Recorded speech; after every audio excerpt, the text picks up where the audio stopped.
Following on from our video about female beauty standards throughout history, in this part we will tell you how they have changed between the modern age and today. We start with the transition between the Middle Ages and the modern age. The starting point is the woman painted by Peter Paul Rubens in the 16th century, because they would hardly fit today's ideal of beauty. They were pale, but with rosy skin tones, and their cheeks and chins were resplendently plump. And the bodies also had rounded thighs and swollen busts. Rubens conveyed to the admirers of his art the warmth he felt in his personal life. His long first marriage was a happy one, having only ended due to his wife's death. 4 years later, at the age of 53, he married 16-year-old Helen Formant, whose face appeared many times in paintings made during the rest of his life. In the modern age, economic and political class became a factor in beauty. Throughout the 16th century, the faces of ideal women had to be pale. Unattractive, tan skin was associated with country women who had to work outdoors. Cheeks had to be soft, rosy, and dimpled, like those of children. Best of all was the benefit of having a double chin. The red hair was supposed to be loose, the eyes big, the ears small, and the detention complete. At the end of the 17th century, many women were still inventing herbal creams with traditional recipes or experimenting with unusual ingredients. Dung, chopped veal, and goat hair were mixed with lemon juice or milk. If the look did not improve with these remedies, women hid their faces behind black velvet or leather-hardened silk masks. But there was a price to pay for beauty. One famous woman at that time, the London socialite Maria Gunning, reportedly died because of makeup. After several years of lighting her skin with Venetian ceruse, she was poisoned by an active ingredient in the cosmetic, lead. When the French revolted against the aristocracy during the French Revolution in 1789, the people wanted to distance themselves from the disgraced royalty. Makeup became much simpler, and the insane ornate dresses of the well-to-do were ditched.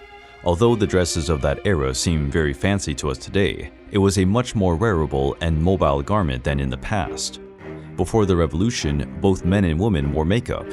When this came to be rejected by society, both sexes opted for more natural looks. But as the memories of the revolution began to fade, and the country entered the 19th century, makeup for women gained popularity again. Although it was still criticized by some, the art of everyday makeup and dress became a kind of spectacle that coquettish women put on in front of potential admirers. Elite women invited onlookers to watch them groom themselves. Men were not too different from that, but makeup for men remained unpopular, becoming a yardstick for separating women and men in society. When Queen Victoria was crowned in 1837, the British Library states that modest beauty with curls was considered the ideal look. Bell-shaped skirts, known as crinolines, became wider and wider, requiring larger petticoats.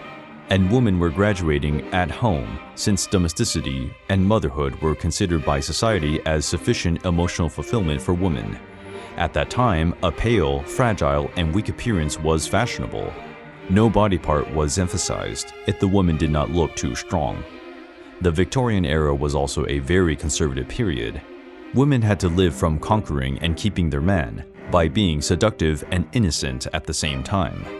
The Victorians inherited all previous Western beliefs about female beauty from the Greek myth of Aphrodite, where beauty is associated with love or sexual desire, and the negative myth of Pandora, where beauty is equated with evil. On the one hand, the Victorians wanted to emphasize their beauty with cosmetics, but were hesitant because makeup was associated with prostitutes. In addition, they knew the dangers of lead and arsenic in some preparations.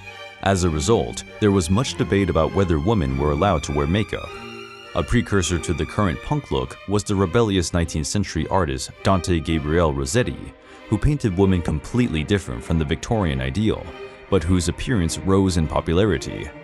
Rossetti, a promiscuous and poetic man, chose to paint an erotic and depraved woman whose faces, with long wild red hair, showed a painful and remote beauty. His favorite model, Elizabeth Seidel, was tortured for being unfaithful.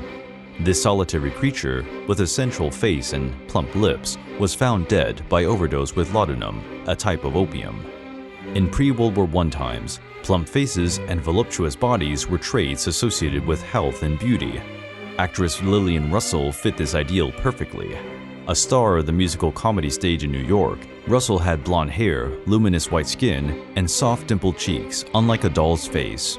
She was described as a golden-haired goddess with large, rounded cheeks.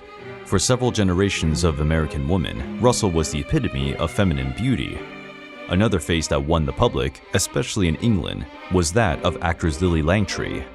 She had a pure Greek profile, Oscar Wilde said of her.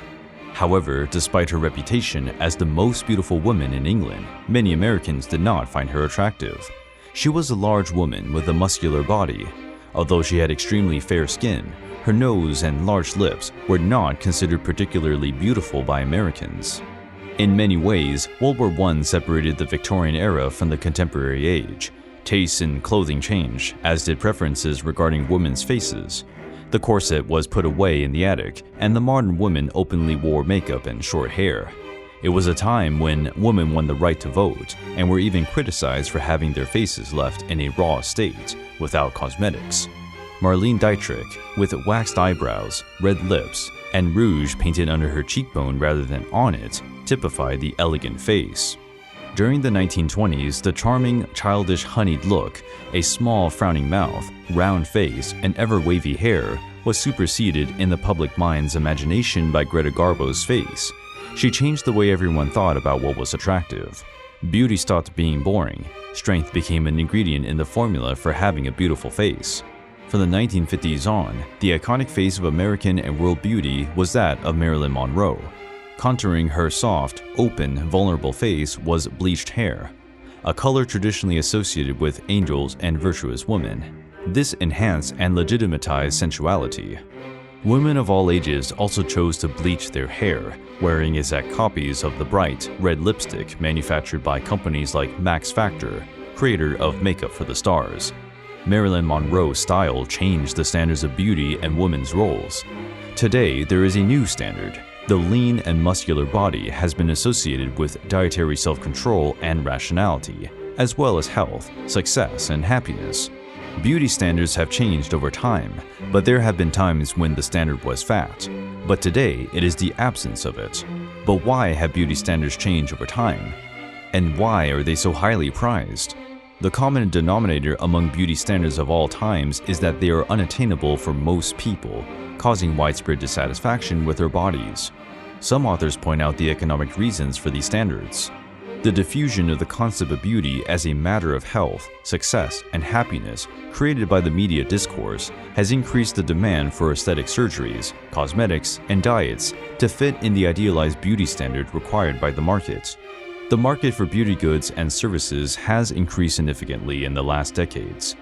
The body and physical appearance are objects of consumption, power, competition, and socialization, with quick promises for consumers and high profits for the beauty industry. Beauty standards vary constantly according to the historical, social, and cultural context. The question is, if beauty standards change so much, does it pay for us to change too?